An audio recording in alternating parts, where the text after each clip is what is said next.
السلام علیکم ورحمۃ اللہ وبرکاتہ۔ اللہ سبحانہ تعالیٰ نے ہمیں پیدا کیا اور ہمیں ہمارا دین، زندگی گزارنے کا طریقہ اسلام عطا کیا۔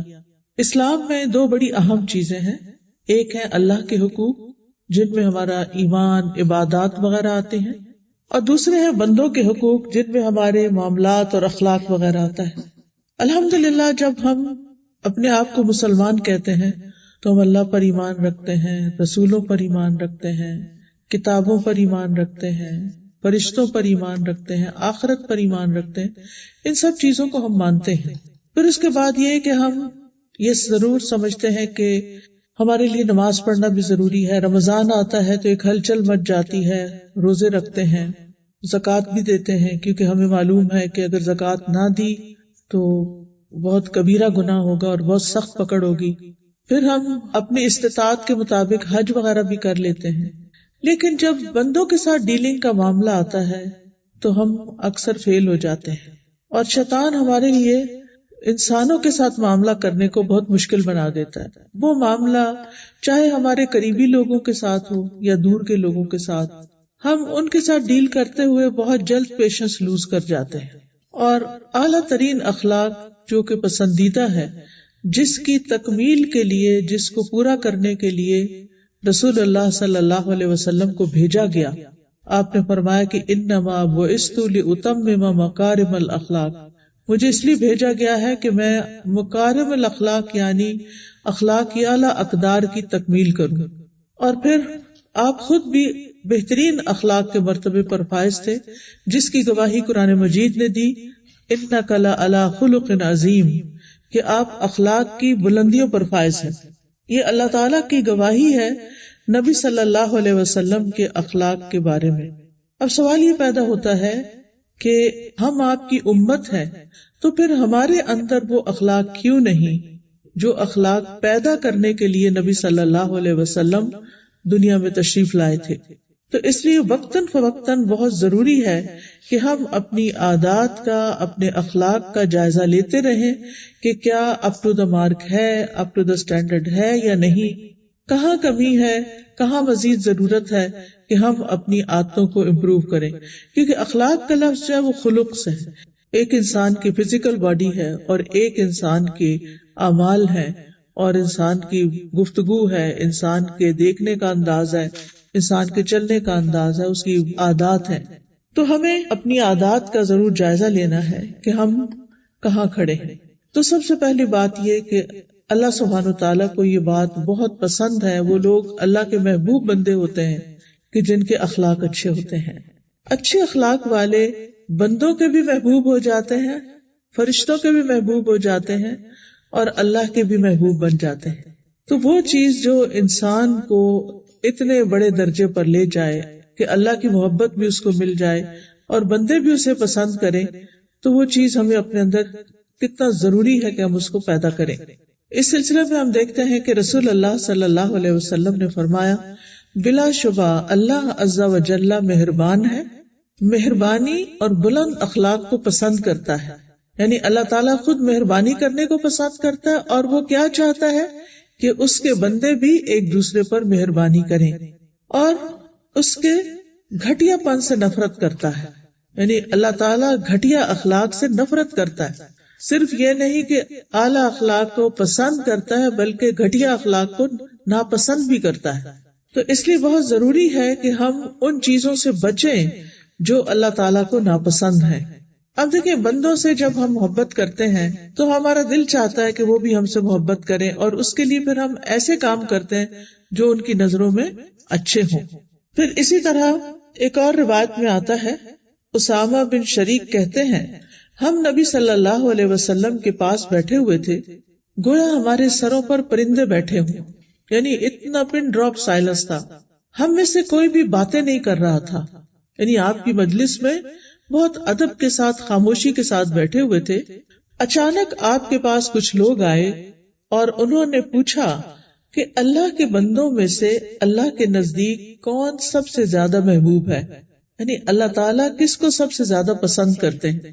آپ نے فرمایا جو سب سے اچھے اخلاق والے، وہ اللہ تعالیٰ کے پسندیدہ ہیں۔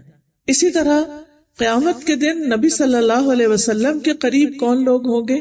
یعنی اللہ تعالیٰ کی پسند کے بعد نبی صلی اللہ علیہ وسلم کن کو پسند کرتے ہیں اور کن کو اپنے قریب رکھنا پسند کریں گے قیامت کے دن، اس کے بارے میں بھی حدیث میں آتا ہے۔ رسول اللہ صلی اللہ علیہ وسلم نے فرمایا، بے شک قیامت کے دن میرے نزدیک تم میں سے سب سے زیادہ محبوب اور قریب بیٹھنے والے لوگ وہ ہیں جو بہترین اخلاق والے، یعنی نبی صلی اللہ علیہ وسلم کے قریب بھی وہ لوگ بیٹھیں گے جن کے اخلاق سب سے اچھے ہوں گے۔ تو اس لیے کتنا ضروری ہے کہ جو کوالٹی اللہ تعالیٰ کو پسند ہے، اللہ تعالیٰ کے رسول کو پسند ہے، اور جو ہمیں اللہ کا قرب عطا کرتی ہے اور رسول اللہ صلی اللہ علیہ وسلم کے قریب کرتی ہے، ان چیزوں کو ہم کیوں نہ اپنی زندگی میں لے کر آئیں۔ ایک اور روایت میں آتا ہے، عبداللہ ابن عمر سے روایت ہے کہ رسول اللہ صلی اللہ علیہ وسلم سے پوچھا گیا، یا رسول اللہ صلی اللہ علیہ وسلم، کون سے لوگ افضل ہیں، بہترین لوگ کون ہیں؟ آپ نے فرمایا، ہر مخموم القلب اور سچی زبان والا۔ صحابہ نے کہا، ہم سچی زبان والے کو تو پہچانتے ہیں، مخموم القلب سے کیا مراد ہے؟ آپ نے فرمایا، ایسا دل جو ڈرنے والا اور صاف ہو، اس میں گناہ، بغاوت، خیانت اور حسد نہ ہو۔ اللہ تعالیٰ ایسے بندوں کو پسند کرتے ہیں جو زبان کے بھی سچے ہوں اور جن کا دل صاف ہو۔ صاف دل کے لوگ، دلوں میں بغض اور حسد اور بغاوت اور خیانت، دھوکہ بازی یہ نہ ہو۔ پھر یہ بھی یاد رکھیے کہ اچھا اخلاق جو ہے وہ جنت میں لے جانے والی صفت ہے۔ ابو ہریرہ کہتے ہیں کہ رسول اللہ صلی اللہ علیہ وسلم نے فرمایا، تم جنت میں داخل نہیں ہو سکو گے جب تک ایمان نہ لاؤ، اور تم ایمان نہیں لا سکتے جب تک کہ آپس میں محبت نہ کرو۔ کیا میں تمہیں ایسی بات نہ بتاؤں کہ جب تم اس پر عمل کرو گے تو تمہارے درمیان محبت پیدا ہو جائے گی؟ آپس میں سلام کو عام کرو۔ یعنی اچھے اخلاق کی پہلی نشانی کیا ہے محبت پیدا کرنے کی؟ کہ سلام کو خوب عام کیا جائے۔ Allah subhanahu wa ta'ala created us and gave us Islam as our way of life. And we can see that there's two sections. One is Iman, which is the rights of Allah subhanahu wa ta'ala upon us. So we believe in Allah, in His angels, in His books, in the Day of Judgment, all the pillars of Iman. And then on the other side we have our akhlaq. We have our dealings with people. Also in the rights of Allah, of course, are different acts of worship. So the pillars like Salah, fasting in Ramadan, giving our zakah, which as we know is a major sin if we commit to do it, and Hajj as much as we are able, if we are able. So where we often fail, where we often trip, is our akhlaq, our character, our manners, our dealing with each other, because this is where shaitan interferes, and then we lose patience. The Prophet ﷺ came to complete our akhlaq, and the Quran gives a testament to the character of the Prophet ﷺ. But as the ummah of the Prophet ﷺ, do we also meet that standard? When we check ourselves, do we measure up to the akhlaq that he brought for us, sallallahu alaihi wasallam? So every so often it's very important to check, because we have our physical body and our physical deeds, but then we have our deeds, our speech, our mannerisms, our habits, and all of those come together to make our character. Allah subhanahu wa ta'ala loves those who have good akhlaq. Allah, His angels, and the people, they all like those who have good akhlaq. So we can see that it's an extremely necessary component to have in our life. Allah subhanahu wa ta'ala is merciful, and He likes that people are merciful to each other. Not only does Allah subhanahu wa ta'ala like good character, but He dislikes bad character. And obviously we're either one or the other. So it's important that we avoid that which Allah dislikes. Just like when we like somebody, we want positive regard from them, we are careful to do what they like and not do what they don't like. The Sahaba were in the company of the Prophet ﷺ, and it's described as they were very still, quiet, and calm. And then someone came in and asked, who does Allah subhanahu wa ta'ala like the most? And the Prophet ﷺ answered, and this is the gist, those with the best akhlaq. On the Day of Judgment, who will be the closest to the Prophet ﷺ? Those with the best akhlaq. So we can see the importance, again, of bringing this quality into our life. Abdullah ibn Amr narrates that the Prophet ﷺ was asked, who are the best people? And the answer was everyone with a clean heart who is truthful in speech. So they said, well, we understand truthful in speech, but what is this clean heart? A heart that is fearful of Allah subhanahu wa ta'ala and clean of the negative qualities, the negative characteristics such as envy, deception, treachery, all of these things. So good akhlaq is actually a characteristic that can take us right to Jannah, inshallah. As we all are familiar with the hadith, this is the gist that the Prophet ﷺ said that we won't enter Jannah until we love each other. And one of the things that will bring about that love is to spread the salam. So you can see how your akhlaq, your deeds are leading to your akhlaq, which is leading to your Jannah, inshallah. ہم میں سے ہر کوئی یہ چاہتا ہے، ہم میں سے ہر کوئی یہ پسند کرتا ہے کہ ہم جنت میں جائیں، اس کا شوق بھی رکھتا ہے، لیکن جنت میں جانے والوں کی کوالٹیز کیا ہیں، کون سے لوگ جنت میں جانے کے لیے سوٹیبل ہیں، یہ ہمیں معلوم نہیں ہوتا، اور کون سی چیزیں جنت میں جانے کے لیے رکاوٹ بن جاتی وہ بھی پتہ ہونی چاہیے. اب دیکھیے جیسے دنیا میں ہر شخص کینیڈا نہیں آ سکتا، ہر شخص یعنی دنیا میں جتنے بھی گلوب پہ لوگ ہیں ہر شخص امریکہ نہیں جا سکتا. کیوں؟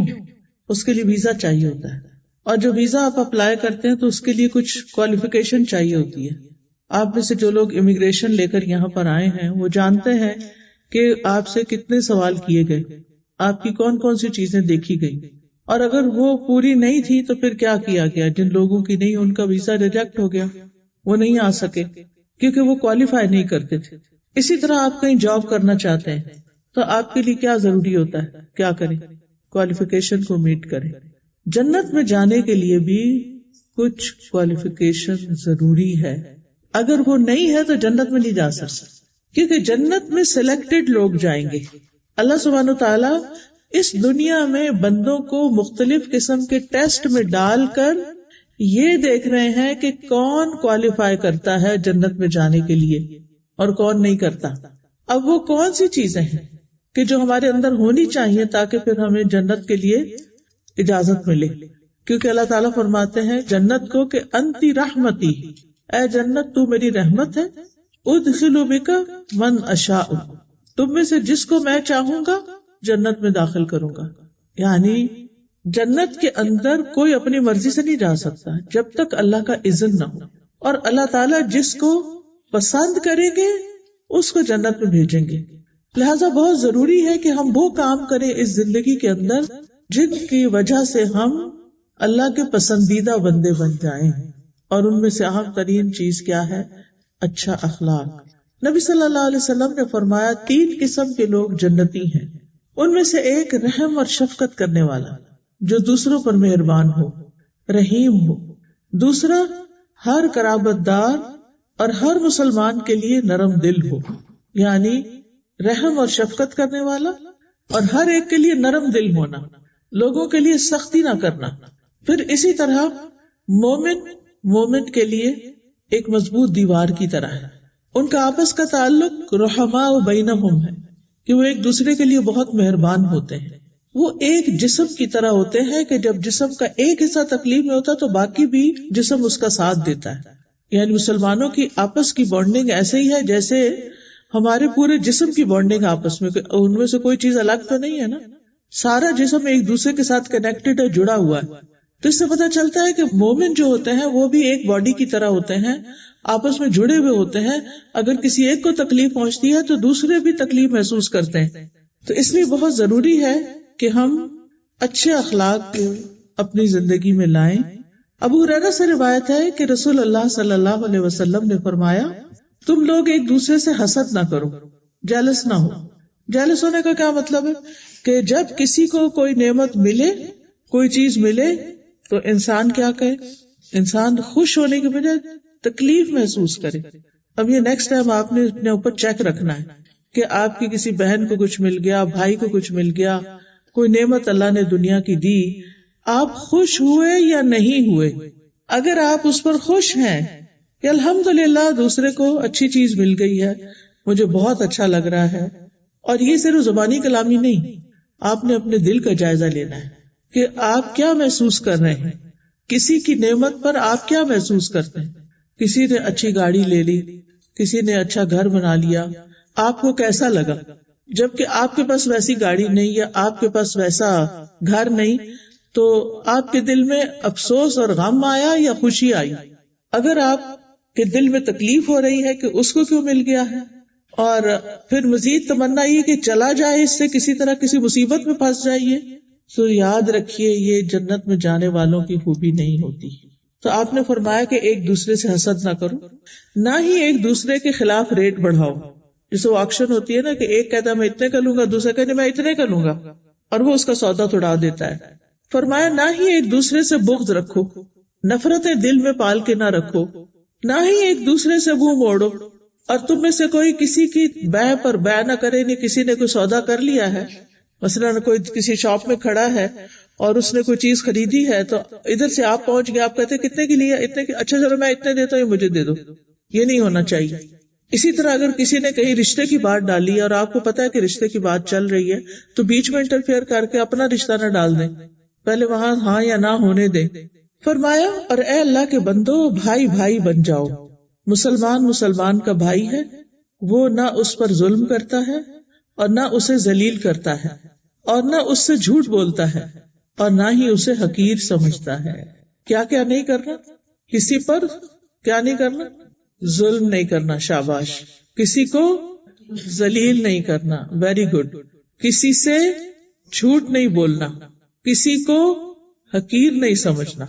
یہ باتیں یاد رہنی چاہیے، ٹھیک ہے؟ اسی لیے میں دوبارہ دہرا رہی ہوں کہ آپ کو یاد ہو جائے. کسی کے ساتھ ظلم و زیادتی نہیں کرنی، کسی کو ذلیل نہیں کرنا، بے عزت نہیں کرنا، کسی سے جھوٹ نہیں بولنا، کسی کو حقیر نہیں سمجھنا. آپ صلی اللہ علیہ وسلم نے اپنے سینے پر اشارہ کرتے ہوئے فرمایا 3 مرتبہ، تقوی یہاں ہے، تقوی یہاں ہے، تقوی یہاں ہے. کسی آدمی کے برا ہونے کے لیے یہی کافی ہے کہ وہ اپنے مسلمان بھائی کو حقیر سمجھے. کسی انسان کے برا ہونے کے لیے یہی کافی ہے کہ وہ دل میں کسی اور کو اپنے سے چھوٹا سمجھے، کسی سے بے وقوف ہے، اس کو تو کچھ عقل نہیں، اور یعنی برے برے خیالات اس کے بارے میں رکھے.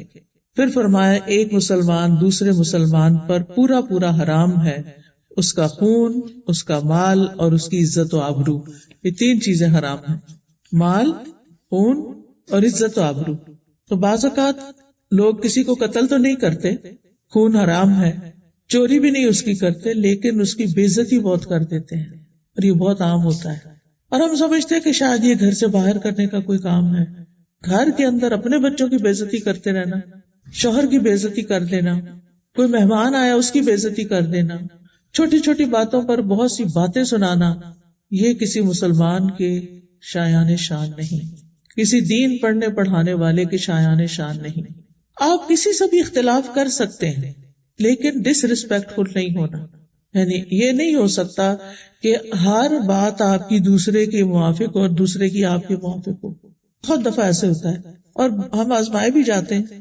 آپ ایک جگہ جانا چاہتے ہیں، گھر والے کہیں اور جانا چاہتے ہیں، آپ کچھ کھانا چاہتے ہیں، بچے کچھ اور کھانا چاہتے ہیں، آپ کوئی چیز گھر میں کہیں کوئی ڈیکوریشن پیس ہی رکھنا ہو، آپ کہیں رکھنا چاہتے ہیں، ہسبینڈ کہیں اور رکھنا چاہتے ہیں، آپ کھڑکی کھولنا چاہتے ہیں وہ بند کرنا چاہتے ہیں، آپ اے سی چلانا چاہتے ہیں وہ بند کرنا چاہتے ہیں. یہ روزمرہ کے ایشو ہیں. اب ان کو بیٹھ کے ریزالو کر لینا چاہیے، لیکن یہ نہیں کہ چیخنا چلانا شروع کر دیں، بدتمیزی شروع کر دیں. یہ نہیں ہو سکتا. مومن یہ نہیں کرتا. ریسپیکٹ فلی دوسرے کو اپنا نقطہ نظر کنوے کرتا ہے، کوئی سولوشن نکالتا ہے اس کا، لیکن یہ نہیں کرتا کہ بول چال بند کر دے، بد اخلاقی برتے. ایسے کام نہیں. ٹھیک ہے. پھر صرف یہ نہیں کہ ہمیں ایک دوسرے سے حسد نہیں کرنا، بلکہ محبت کرنی ہے. نبی صلی اللہ علیہ وسلم نے فرمایا مومن محبت کرتا ہے اور اس سے محبت کی جاتی ہے. یہ ایمان کی علامت ہوتی ہے کہ آپ لوگوں سے محبت کریں اور لوگ بھی آپ سے محبت کریں، اور اس بندے میں کوئی خیر نہیں، کوئی خوبی نہیں جو نہ محبت کرتا ہے اور نہ اس سے محبت کی جاتی ہے. اور لوگوں میں سے سب سے زیادہ بہترین انسان وہ ہے جو ان کے لیے سب سے زیادہ فائدہ مند ہے، نفع بخش ہے، ان کو فائدہ پہنچاتا ہے. وہ سب سے اچھا انسان ہے. اچھا انسان وہ نہیں جس نے قیمتی جیولری پہن رکھی ہو، اچھا انسان وہ نہیں جس کے شوز بڑے مہنگے ہوں، اچھا انسان وہ نہیں جس کا عبایا بڑا مہنگا ہو، اچھا انسان وہ نہیں جس کا بیگ بڑا قیمتی ہو، اچھا انسان وہ نہیں جس نے خوب میک اپ کیا ہوا ہو. اچھا انسان وہ ہے جس کا اخلاق اچھا ہو، جو دوسروں کو فائدہ پہنچائے، جو دوسروں کے کام آنے والا ہو، جو دوسروں کی مدد کرنے والا، جو دوسروں کی خدمت کرنے والا. اور ہر ایک کا طریقہ فرق ہو سکتا ہے. کوئی مال سے مدد کرتا ہے، کوئی جان سے کرتا ہے، کوئی اچھے اخلاق سے، کوئی علم سے، کوئی کسی طرح، کوئی کسی طرح. اللہ نے یہ کام نہ مختلف لوگوں کو بانٹے ہیں. سارے لوگ ڈاکٹر نہیں ہوتے، سارے انجینئر نہیں ہوتے. یہ جو مزاجوں کا فرق رکھا ہے، یہ پسند ناپسند کا یا قابلیت کا فرق، یہ اللہ کی طرف سے ہے. یہ اختلاف رکھا ہے اللہ نے تاکہ دنیا کے کام چلتے رہیں. اگر سارے لوگوں کی پسند ایک ہی ہو جاتی تو مارکیٹ سے سارے ایپل ختم ہو جاتے ہیں، کیونکہ سارے لوگ پھر صرف ایپل ہی کھانے لگتے. تو اب آپ دیکھیے گھر میں بھی فروٹ آتا نا، کوئی بچہ کیلا پسند کرتا ہے، کوئی انگور پسند کرتا ہے. اب آپ اس میں الجھے نہیں کہ یہ کیا مسئلہ ہے، میں کیا کیا لے کر آؤں، کبھی کوئی کچھ کہتا ہے کوئی کچھ نہیں. یہ اچھی بات ہے. اگر سارے ایک ہی چیز چاہتے ہوتے تو ایک چیز کے پیچھے سب لگ جاتے اور باقی چیزیں پڑی رہتی. تو یہ اختلاف اس دنیا کی رونق ہے، زینت ہے. اس کو انجوائے کرنا چاہیے، اس کے فائدے سوچنے چاہیے، نہ کہ اس کے پیچھے جھگڑے شروع کر دینے چاہیے. یہ ختم کیسے ہو سکتا ہے؟ جب ہم دوسرے کے بارے میں اچھا گمان رکھیں گے، دوسرے کے بارے میں ہماری تھنکنگ پازیٹو ہوگی. کیونکہ جب ہم دوسرے کی وجہ تلاش کریں گے، اس کی حکمت تلاش کریں گے، تو پھر کیا ہوگا؟ پھر معاملہ کسی اور طرح اس سے کریں گے. صحابہ جو تھے، بعض اوقات اگر کوئی ایک کسی کے بارے میں کوئی شکایت کرتا، دوسرا کہتا نہیں ہم نے اس میں بہت بھلائی دیکھی ہے، فوراً دفاع کرتے تھے. تو یہ بھی ہمارے فرائض میں سے ہے. تو یہ اچھے اخلاق کی کچھ علامتیں میں نے آپ کے سامنے رکھی. جی. So we all want to go to Jannah, but what are the qualities to take us there? What are the qualities that are required for admission and entry? Any country that you want to go to, there's admission requirements, right? Any university you want to go to, there's admission requirements. If you don't meet those, what kind of letter do you get? We're very sorry. Thank you for your application. Your entry has been denied. So even to go to Jannah, we have been given a list. There are things that we have to have. How many questions did you have to answer on all those forms? And you have to get them all right, correct? So in this life, Allah subhanahu wa ta'ala is testing us in different ways. See who qualifies for Jannah. Allah subhanahu wa ta'ala calls Jannah His mercy. And He will admit to it whom He wills. Have you ever heard that expression, we have friends in high places? You know, people think that we know people who are above and they have clout and whatever. Allah will admit whom He likes. And He is beyond example. But He will admit whom He likes. So we have to become people that Allah subhanahu wa ta'ala likes. There are 3 types of people who will go to Jannah. One is someone who is merciful to others. The other is one who is soft-hearted. The third is the one who is kind to Muslims. So the believers amongst themselves are like a solid supporting structure. And what is the glue or the bond that we have? That we are merciful to each other. Because just like the body is connected, we are also all connected. If you feel pain in one part of the body, you know. Whether it's your toe or your finger or a headache, you know. Similarly, the believers amongst themselves, if there's anyone in pain, then the others, they know, they feel it. So what has the Prophet ﷺ taught us about our relationships with each other? First of all, do not be jealous of the other. Very simple test. Someone you know gets a blessing, a physical blessing, or any other kind of blessing, some preference, some talent, something. How do you feel? If you put your heart in a scanner, what is going to show up? You know, you do physical heart scans. Allah help us if He puts our heart in a scan, what shows up? Are you happy for this person? Are you upset? Do you wish you had it? Or even worse, do you wish they would lose it somehow? These are things that are not liked in a believer. Another is, do not negotiate a higher price. So for example, if a believer or someone has entered into a contract, do not break that contract by, for example, offering a higher price. If you know that there is a marriage proposal, don't wedge your proposal in and try to get just see which way does this go. Do they get engaged or not? And then you see from there. You don't try and break what is already being established. Another is no grudges amongst ourselves. The Prophet ﷺ taught us 4 things. Don't do injustice to each other. Do not humiliate each other. Do not lie. And do not look down on the other person, seeing them as less. So no injustice, no humiliation, no lying, and not looking down on the other person. The Prophet ﷺ gestured to his chest and said 3 times that taqwa is here. Taqwa is in your heart. It is enough for a person to be considered bad that they consider the other person less than them. How many times has it happened? You see someone doing something and you're like, are they dumb? Why would you do this? Why would you say this? Why would you wear this? What are you actually thinking? I know better than to do this, right? The honor, the respect, and the dignity of a Muslim is sacred.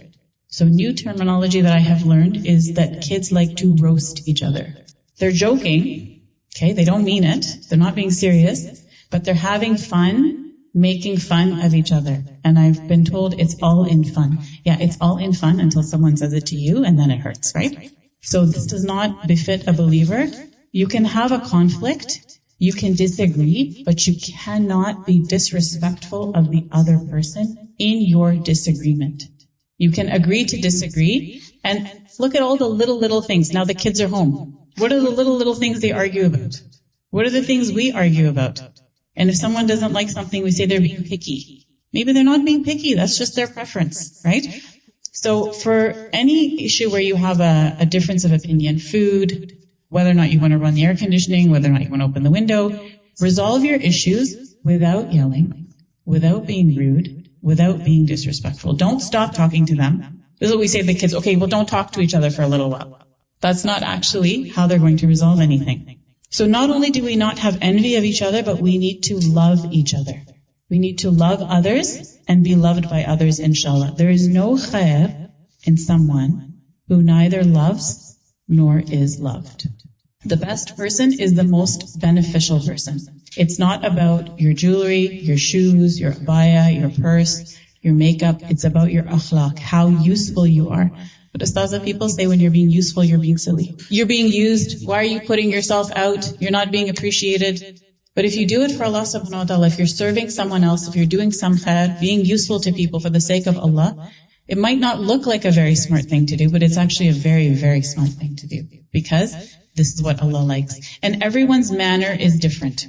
Everyone has different abilities, capabilities, talents, opportunities to be beneficial. And that is part of the variety of life that we should enjoy and celebrate instead of look down on. So Ustaz was giving an example. If everybody had the same preference, there would be no apples in the grocery store because everybody would choose the same fruit. Similarly, in your house, if people have different dietary preferences, instead of being upset, how many menus am I supposed to run here? Try to understand the other person's perspective and enjoy this variety. Because when we have positive thinking, then we change how we see the situation. We change how we see the person, and so we change how we deal with the person. So seek to understand them. And the Sahaba, if one of them complained about someone, do you know what the other would do? They would defend them. They would not join in with their own list. So if we hear something, then we should also defend each other.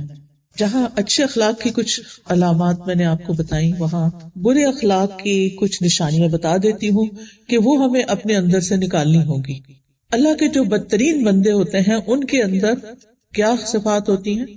عبد الرحمن بن غنم نبی صلی اللہ علیہ وسلم سے روایت کرتے ہیں کہ اللہ کے بہترین بندے وہ لوگ ہوتے ہیں جب انہیں دیکھا جائے تو اللہ یاد آ جائے، اور اللہ کے بدترین بندے وہ ہوتے ہیں جو چغل خوری کرتے ہیں. چغل خوری کیا ہوتے ہیں؟ ادھر کی بات ادھر لگا دی. کہیں آپ گئے ہیں اور آپ نے کسی کو دیکھا کچھ کرتے ہوئے تو جا کے اس کے فرینڈ کو بتا دیا، تو پتا فلاں تمہارے بارے میں کیا کر رہا تھا، یہ فلاں جگہ کیا کر رہا تھا، جس سے اس کا دل برا ہوا اور ان کے درمیان اختلاف ہو گیا. ایک ہوتی ہے بیک بائٹنگ، صرف برائی کرنا، اور ایک ہوتی ہے اس نیت سے برائی کرنا کہ آپس میں ایک دوسرے سے کیا کرے، کٹ آف ہو جائے. فرمایا اللہ کے بدترین بندے وہ ہوتے ہیں جو چغل خوری کرتے ہیں، محبت کرنے والوں کے درمیان تفریق پیدا کر دیتے ہیں. یعنی جو لوگ آپس میں محبت کرتے ہیں ان کے درمیان جدائی ڈال دیتے ہیں، ان کو لڑا دیتے ہیں. یعنی بیسیکلی دوسروں کو لڑانے والے. چاہے تو یہ کوئی لڑکی اپنے ہسبینڈ اور اس کی مدر کے بیچ میں لڑائی ڈالے، یا کوئی مدر اپنے بیٹے اور بہو کے بیچ میں لڑائی ڈالے، یا کوئی بھی انسان دو لوگوں کے بیچ میں پھوٹ ڈلوائے، لڑائی کروائے اور ایک دوسرے سے نفرت کروائے، تو یہ سب اس میں شامل ہو جاتے ہیں. یہ لوگ بدترین لوگ ہیں. رسول اللہ صلی اللہ علیہ وسلم نے فرمایا مومن بھولا بھالا ہوتا ہے، انوسینٹ ہوتا ہے، اور فراخ دل، کھلے دل والا ہوتا ہے، اور فاجر یعنی نافرمان جو ہے چلاک اور دل میں بغض رکھنے والا ہوتا ہے. یعنی اوپر سے بڑی بڑی باتیں کرتا ہے مگر اندر سے بڑی نفرت رکھتا ہے. حارثہ بن وہب کہتے ہیں میں نے رسول اللہ صلی اللہ علیہ وسلم کو فرماتے ہوئے سنا کیا میں تمہیں اہل جنت کے متعلق نہ بتاؤں؟ ہر وہ آدمی جو کمزور ہو اسے دبا دیا جاتا ہو، لیکن اگر وہ اللہ کے نام کی قسم کھا لے تو اللہ اس کی قسم کو پورا کر دے۔ پھر فرمایا کیا تمہیں میں اہل جہنم کے بارے میں بتاؤں؟ ہر وہ بد اخلاق آدمی جو کینہ پرور اور متکبر ہو، یعنی دلوں میں کینہ رکھتا ہے، نفرت پالے رکھتا ہے اور دوسروں کے مقابلے میں اپنے آپ کو بڑی چیز سمجھتا ہے۔ تو یہ صفت ہے کس کی؟ جہنم میں جانے والے کی۔ اس کی وجہ کیا ہے کہ بد اخلاق آدمی جہنم میں کیوں جائے گا؟ کیونکہ اگر اس کو جنت میں لے جائیں تو پھر کیا کرے گا؟ جنت کا حال کیا کرے گا؟ وہاں بھی وہ تان و تشنیع، چوٹیں لگانا اور برے برے القاب دینا، برے برے نام رکھنا اور ہر ایک پہ تنقید کرنا اور ہر ایک کی برائیاں ڈھونڈ لینا، کچھ نہ کچھ بس، تو وہ تو جنت کا ماحول خراب کر دے گا۔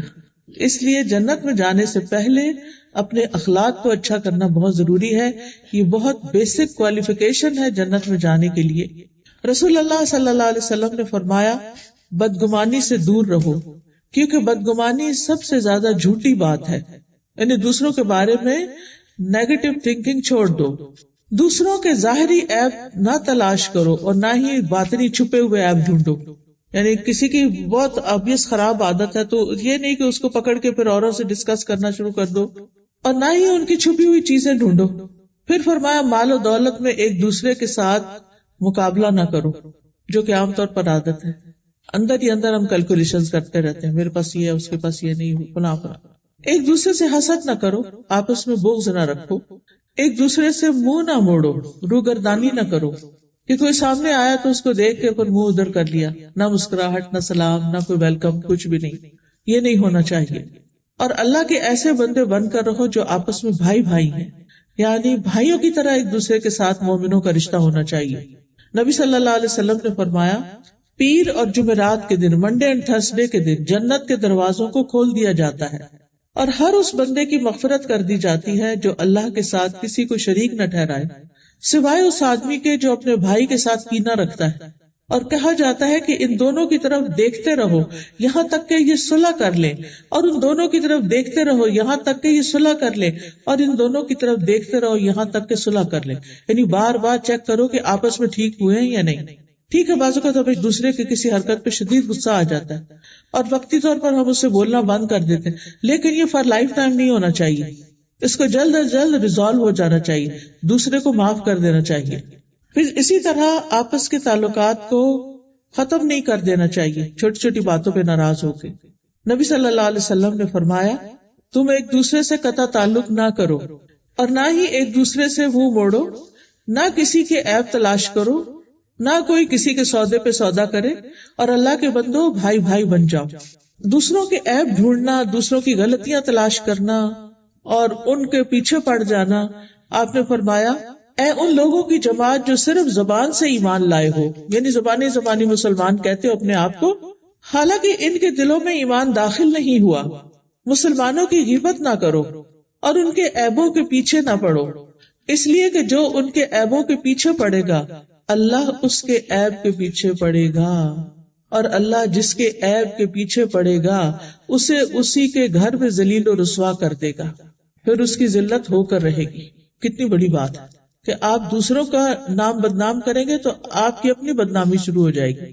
پھر اسی طرح نبی صلی اللہ علیہ وسلم نے حضرت معاذ بن جبل اور ابو موسیٰ اشعری کو یمن بھیجا تو آپ نے فرمایا لوگوں کے لیے آسانی پیدا کرنا، انہیں سختیوں میں مبتلا نہ کرنا، ان کو خوش رکھنا، نفرت نہ دلانا، تم دونوں آپس میں اتفاق رکھنا، اختلاف پیدا نہ کرنا۔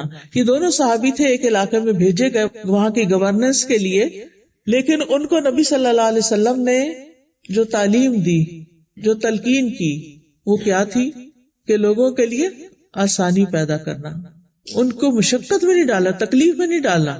بعض لیڈرز ایسے ہوتے ہیں کہ جو سمجھتے ہیں کہ ہم بہت ڈسپلنڈ ہیں، لیکن ڈسپلن کے نام پر لوگوں کی زندگی حرام کر دیتے ہیں، تو اس سے بھی بچنے کی ضرورت ہے۔ اور پھر یہ کہ لوگ جو اکٹھے مل کر کام کر رہے ہوں وہ آپس میں اختلاف نہ کریں، یعنی ایک دوسرے سے اگر رائے مختلف ہو بھی گئی ہے لیکن ایک دوسرے کے پیچھے نہ پڑ جائیں، آپس میں اتفاق اور پیار محبت سے آگے بڑھیں۔ پھر اسی طرح دوسرے کے ساتھ دشمنی نہ رکھیں، دوسرے کی عزت پامال نہ کریں۔ پھر اسی طرح کسی کی برائی کو یاد نہ رکھیں، کسی کی برائی یاد نہ رکھے، اس کے برعکس کیا یاد رکھے؟ اچھی باتیں اس کی، تو ایمان کی علامت ہے۔ احنف بن قیس کہتے ہیں میں نے کبھی اس شخص کو کسی کی برائی سے یاد نہیں کیا جو میرے پاس سے اٹھ کے گیا ہو۔ سبحان اللہ۔ یعنی ہمارے یہاں تو یہ ہوتا ہے نا کہ اگر کوئی مہمان آیا ہے اور جب وہ گھر سے نکلا ہے تو شروع ہو جاتے ہیں کہ دیکھو اس نے فلاں چیز خراب کر دی، اس کو بیٹھنا نہیں آیا، اس کو کھانا نہیں آیا، اس کو فلاں کر دیا، فلاں کر، میں بہت تھک گیا۔ یہ ساری باتیں نہیں کرنی چاہیے، بلکہ اس وقت اللہ کا شکر ادا کرنا چاہیے کہ آپ اس قابل ہوئے کہ آپ نے ان کو بلایا اور آپ نے ان کی خدمت کی۔ یہ بھی اللہ کی توفیق سے ہی ہوتا ہے۔ پھر اپنے دل کو مسلمانوں کے لیے صاف رکھنا چاہیے۔ زید بن اسلم کہتے ہیں کہ وہ ابو دجانہ کے پاس گئے جبکہ وہ بیمار تھے اور ان کا چہرہ خوشی سے چمک رہا تھا۔ ان سے کہا گیا کیا بات ہے کہ جس کی وجہ سے آپ کا چہرہ چمکتا ہے؟ تو انہوں نے کہا کوئی عمل ایسا نہیں جو میرے نزدیک ان دو چیزوں سے بڑھ کر قابل بھروسہ ہو۔ ایک یہ کہ میں ایسی چیز کے بارے میں گفتگو نہیں کرتا جس سے میرا تعلق نہ ہو، چاہے کوئی انسان ہو چاہے کوئی چیز ہو، یعنی ان چیزوں کے بارے میں بات نہیں کرتا جن سے میرا کوئی تعلق نہیں۔ دوسرا یہ کہ میرا دل مسلمانوں کے لیے پاک صاف سلامتی والا ہے، یعنی میں ان کے بارے میں برا نہیں سوچتا۔ یہ چیزیں ان کے چہرے پر بھی آ گئی اور ان کے چہرے کی چمک کا ذریعہ بن گئی۔ ابو حاتم کہتے ہیں کینہ شر کی بنیاد ہے، جو اپنے دل میں شر کو چھپائے ہوتا ہے اور وہ اس کے لیے ایسی ایسی نباتات اگاتا ہے، بوٹیاں اگاتا ہے جن کا ذائقہ انتہائی تلخ اور کڑوا ہوتا ہے۔ یعنی جو شخص اپنے دل میں شر اور عداوت اور بغض اور کینہ چھپا کر رکھتا ہے، اس سے ایسے پودے پھوٹتے ہیں کہ جن کا ذائقہ بڑا کڑوا ہوتا ہے، کیونکہ انسان پہ جگہ جگہ اپنا ریئیکشن، اپنا ایٹیٹیوڈ شو کرنا شروع کر دیتا ہے۔ So we have seen the signs of good akhlaq, and now we need to know the signs of bad akhlaq. The Prophet ﷺ said, "Is the best people are those who, when they are seen, Allah is remembered. And the worst are those who they create problems between people by carrying tales. So and so said this about you, so and so said that about you." So one is backbiting, where you're saying something negative about someone else, but the next level shouldn't go up, I guess we should go down. The next level down is telling people things that will cause relationships to break, to cause two people who love each other to then, to ruin their relationship, basically. This is an extremely negative trait. So a common example, this could be a mother between her son and his wife, could be the wife between the son and the mother, could be the son between the mother and the wife. But the point is, don't ruin the relationships that are established, because these are characteristics of the worst people.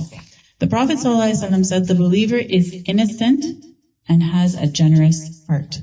And the one who is a sinner or has negative qualities, they are clever and they have hatred in their heart. The Prophet ﷺ asked, "Shall I tell you about the people of Jannah?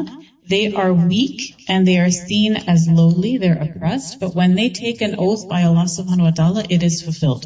And the people of Jahannam, they have bad akhlaq, they have hatred in their heart, and they consider themselves better than other people." Why can't they go to Jannah? Because they're going to wreck it.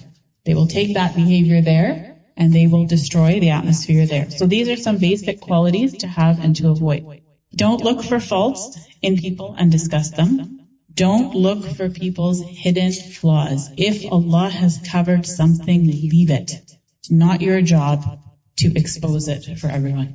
Don't compare with each other wealth or other blessings. Don't turn away from each other without smiling, without saying salam, without being welcoming, but instead be as brothers with each other. Now on Monday and Thursday, the doors of Jannah are open. That's where we want to go ultimately, right? So the doors are open. Everyone who does not do shirk is forgiven, except two people who are in conflict with each other. Remember we talked about admission denied? Two people are in conflict, so they're not being forgiven. And the instructions are given that keep checking and see if they made up yet. So do a quick check. Is there anybody in your life that your relationship needs work? You need to fix something. If something has happened on Monday, your deadline is Thursday. Get it all cleaned up. Something happens on Thursday, your deadline is the next Monday. Get it all cleaned up. Okay, don't let it linger. So that means not even a week. Any illness which is left untreated will only grow. So same with the illnesses in our relationships.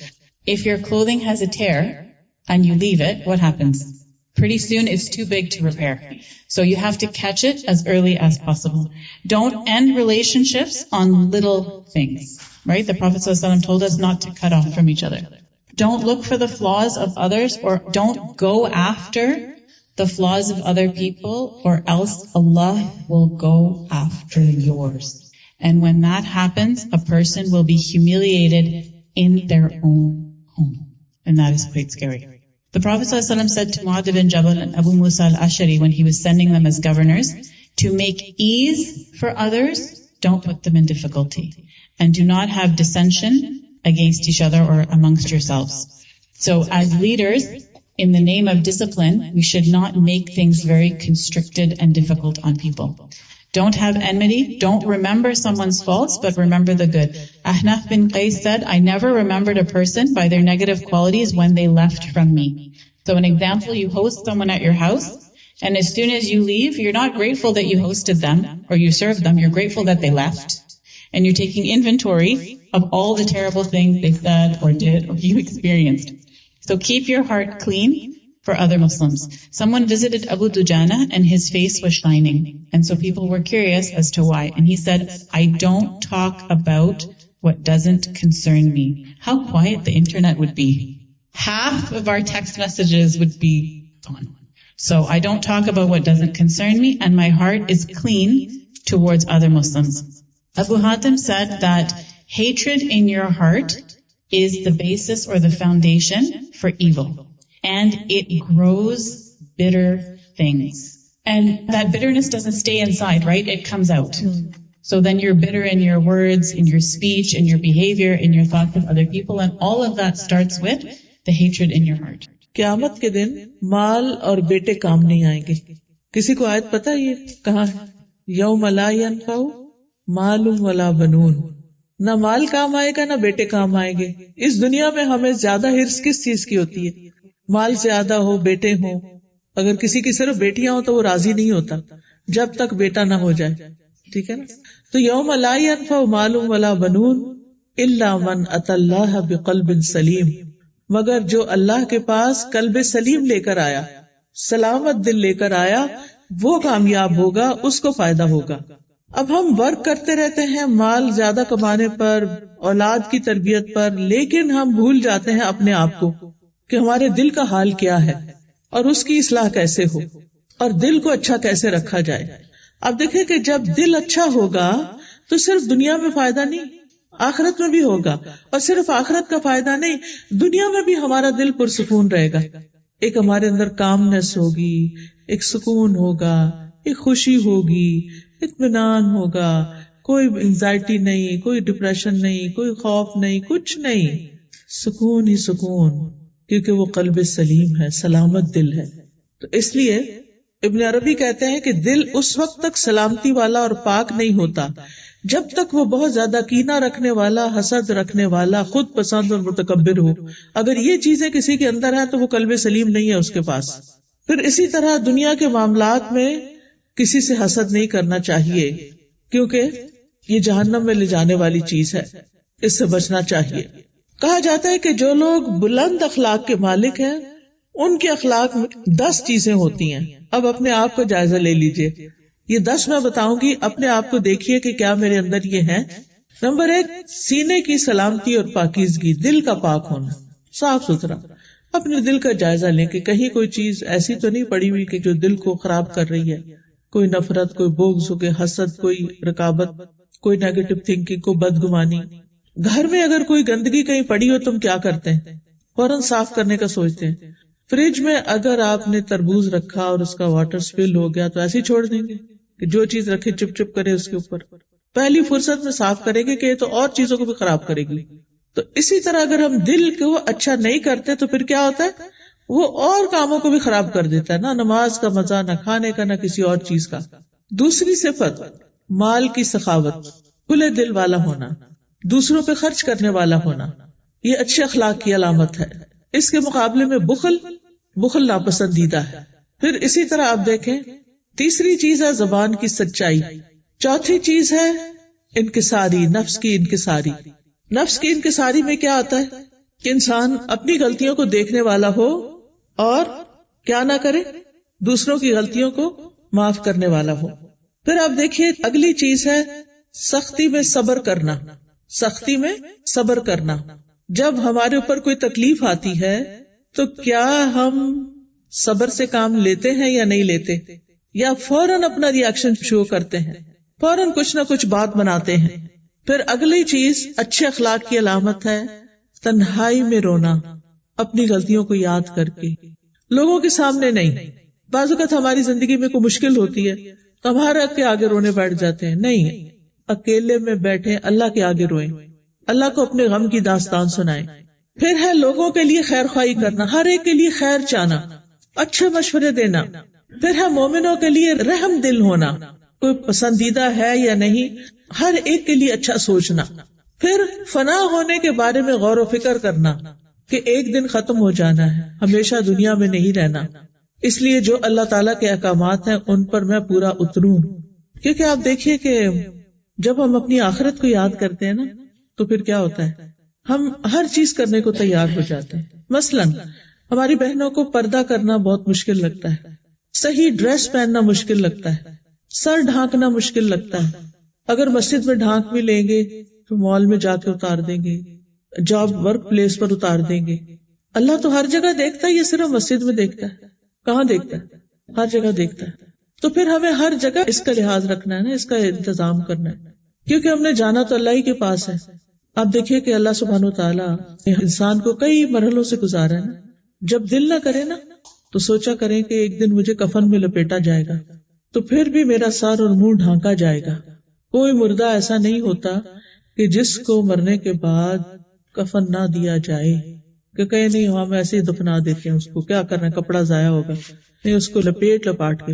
اور اس میں آپ دیکھیے کہ یہاں اگر جب گھروں میں ڈیتھ ہو جاتی ہے، مجھ سے زیادہ آپ لوگ جانتے ہیں کہ جب عملہ آتا ہے تو وہ جو ڈیڈ باڈی ہے اس کو کیسے لے کے جاتا ہے، کیسے کور کرتے ہیں، پورا ریپ کر کے اس کے بعد اس کو باقاعدہ بند کرتے ہیں اس باکس. یعنی اس کو یہ نہیں کہ صرف ریپ کرتے ہیں، ریپ کر کے تو جس لفافے پہ ڈالتے ہیں اس کو پورا بند کر دیتے ہیں، پوری زپ بند کر دیتے ہیں. وہ دن بھی آنا ہے نا جب پوری زپ بند ہوگی، تو اس سے پہلے کیوں نہ ہم ایسا لباس پہنے کہ جو با پردہ ہو. بعض لوگ سر پہ حجاب لے لیتے ہیں، نیچے اتنی ٹائٹ پینٹ پہنتے ہیں کہ پورے ہپس نظر آ رہے ہوتے ہیں. عورت کو ایسا لباس پہننا چاہیے کہ جو ڈھیلا ڈھالا ہو، اسی لیے اوپر عبایا پہنا جاتا ہے کہ اگر اندر کے کپڑے تنگ بھی ہیں، کیونکہ بعض اوقات یہاں کھلے کپڑے ملتے بھی نہیں ہیں، تو اوپر کی چادر لینے کا حکم اسی لیے ہے یا عبایا پہننے کا اسی لیے ہے تاکہ جسم کا پتہ نہ چلے. پھر اسی طرح بازو ننگے نہیں ہونے چاہیے، گلا ننگا نہیں ہونا چاہیے، سینہ ننگا نہیں ہونا چاہیے، سکارف کم از کم اتنا ہونا چاہیے کہ سینہ ڈھک جائے. بعض لوگ اس طرح پہنتے ہیں کہ ایک طرف سے پہن لیتے ہیں، آدھا ڈھکا ہوتا ہے آدھا نہیں ڈھکا ہوتا، اس کی پتہ نہیں کیا حکمت ہے. پھر اسی طرح بعض اوقات اتنا ٹائٹ حجاب ہوتا ہے یا گلے کے آگے پیچھے باندھ لیا جاتا ہے کہ وہ سر اور گلا تو بند ہے لیکن سارا سینہ کھلا ہے، وہ چل رہے ہیں، جسم ہل بھی رہا ہے اور سب کچھ نظر آ رہا ہے. تو یہ چیزیں تو پھر ٹھیک نہیں نا ایک مسلمان عورت کے لیے. تو جب دل نہ چاہے تو موت کو یاد کر لے. تو اچھے اخلاق کے لیے، اچھے اعمال کے لیے، اپنی آخرت کو یاد کرنے اور فنا ہونے کو یاد کرنے. فنا ہونا کیا ہے آپ کو پتا نا کہ یہ تو پہلا سٹیپ تھا نا کہ جسم کو بند کر لیا جاتا ہے، زپ لگا دی جاتی ہے. اگلا کیا ہے، قبر میں جاتے ہیں نا. قبر میں جا کے کتنے دن ہڈیاں سلامت رہتی ہیں، کتنے دن گوشت سلامت رہتا ہے، کتنے دن آنکھیں سلامت رہتی، کتنی جلدی ڈی کمپوز ہونا شروع ہو جاتا ہے. تو وہ جسم جس کو ہم ایکسپوز کرتے رہتے ہیں اس نے ایک دن ڈی کمپوز ہو جانا ہے. اس دن کو یاد کر لیا کریں اور اللہ کے حکم کی نافرمانی نہ کریں. نبی صلی اللہ علیہ وسلم نے فرمایا کہ میری امت کے 2 لوگ ایسے ہیں کہ جن کو میں نہیں جانتا کیونکہ وہ اس دور میں نہیں ہوتے تھے، آئندہ آئیں گے. وہ جنت میں داخل بھی نہیں ہوں گے، جنت کی خوشبو بھی نہیں پائیں گے. ان میں سے ایک وہ خواتین جو لباس پہن کے بھی ننگی رہیں، چاہے تو وہ سی تھرو ہو چاہے وہ بہت ٹائٹ ہو. پہلے خواتین شلوار پہنتی تھی تو وہ جسم نظر نہیں آتا تھا، اب پتہ نہیں کیوں ٹراؤزر پہننا شروع ہو گئے. یعنی لان کے کپڑوں کے ساتھ بھی ہم ٹراؤزر پہنتے ہیں اور ذرا سی بھی نماز کے لیے جھکتے ہیں تو کبھی کسی کو کہیں کہ میرا فوٹو اتارو جب میں نماز پڑھ رہی ہوں، پوری لیگ کی شیپ نظر آ رہی ہوتی، اس میں نماز نہیں ہوتی. اگر آپ کو مجبوری ہے ایسا کپڑا پہننے کی تو چلے گھر کے اندر آپ نے پہن بھی لیا، لیکن اوپر سے پھر پاؤں تک کی چادر اوڑھیں جیسے وہ نماز کی چادریں ہوتی ہیں تاکہ آپ کے جسم کی جو شیپ ہے وہ نظر نہ آئے. تو پیاری بہنوں یہ چند چیزیں جو ہے نا یہ بھی اچھے اخلاق سے تعلق رکھتی ہیں، کیونکہ اگر ہم ویسے اچھے ہوں لیکن ہمارا ڈریس ہی ٹھیک نہیں جو اللہ تعالیٰ کو پسند نہیں آ رہا تو اللہ تعالیٰ کو ہمارے اخلاق باقی بھی نہیں پسند آئیں گے. اور 10ویں کوالٹی کیا ہے؟ چیزوں سے عبرت پکڑنا، یعنی دوسرے کے ساتھ جو ہوا ہے اس سے سبق حاصل کرنا لا، یا انسان کی اپنی زندگی میں کوئی مسئلہ آیا ہے تو اس سے سبق لینا. اور پھر یہ ہے کہ دل کو ہمیشہ، دل ایسا نہیں کہ ایک دفعہ صاف کر لیا تو بس ہمیشہ کے لیے صاف ہو گیا. جیسے گھر کو روز دیکھنا پڑتا ہے ایسے ہی دل کو بھی دیکھنا پڑتا ہے، تو بار بار اس کی صفائی کرتے رہنا چاہیے. اور سلامتی والا دل جو ہوتا ہے وہ اللہ سے بھی راضی ہوتا ہے اور بندوں سے بھی راضی ہوتا ہے اور کسی سے حسد نہیں کرتا. تو ہمیں اپنے لیے دعائیں بھی کرنی چاہیے کہ یا اللہ ہمارے دلوں میں کسی کے لیے کینہ اور بغض نہ رکھنا، اور ہمیں اپنے پسندیدہ بندے بنا لینا، اور ہمارے اندر سے سستی اور بری صفات اور یعنی بخل اور حسد اور یہ تمام چیزیں اللہ تعالیٰ دور کر دے. اللہ سبحانہ تعالیٰ ہمارے دلوں کو تقوی عطا فرمائے. اللہ تعالیٰ ہمیں ایسا علم عطا کرے کہ جو نفع مند ہو، جس سے ہمارے اخلاق بدلیں، اعمال بدلیں، جو ہمیں جنت تک لے جانے والا ہو. اور ایسا علم حاصل کریں جس پر ہم عمل بھی کریں، اور ہمارا ایسا دل ہو جو اللہ سے ڈرتا ہو. یا اللہ ہمیں ایسی دعاؤں کی توفیق دے جو قبول ہونے والی ہوں. اللہم الف بین قلوبنا واصلح ذات بیننا واہدنا سبل السلام ونجنا من الظلمات الى النور وجنبنا الفواحش ما ظہر منها وما بطن وبارک لنا فی اسماعنا وابصارنا وقلوبنا وازواجنا وذریاتنا وتب علینا انک انت التواب الرحیم وجعلنا شاکرین لنعمتک مثنین بہا قابلیہا واتمہا علینا.